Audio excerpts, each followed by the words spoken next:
గొప్పమైన గ్రంథానికి బొమ్మలు వేసే అవకాశం ప్రభాకర్ గారు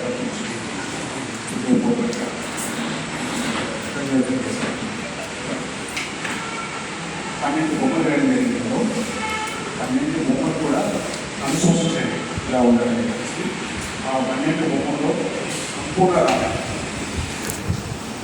పూర్తిగా రామాయణం ఆ బొమ్మల్లో కనపడుతుంది. బొమ్మలు ఒకసారి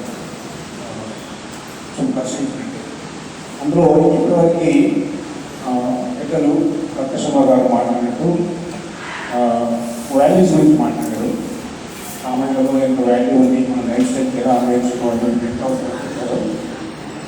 ఈ 12 బొమ్మల్లో కూడా అలాంటి వాల్యూస్ కనబడేట్టుగా బొమ్మలు ఉన్నాయి.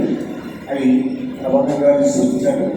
ఈ గ్రంథంలో అయితే ముఖ్యంగా వేసుకుంటున్నారు ఎక్కువ బొమ్మలు, కానీ ఒక గ్రంథంలో లోపల ఉన్న భావానికి తగ్గట్టుగా బొమ్మలు వేసే అవకాశం రావడం అనేది అందులో ఉంటుంది.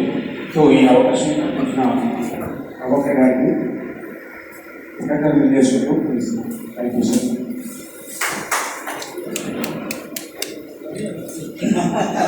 క్లుప్తంగానే వారి ప్రసంగాన్ని ముగించినందుకు కళ్యాణ వారికి ధన్యవాదాలు.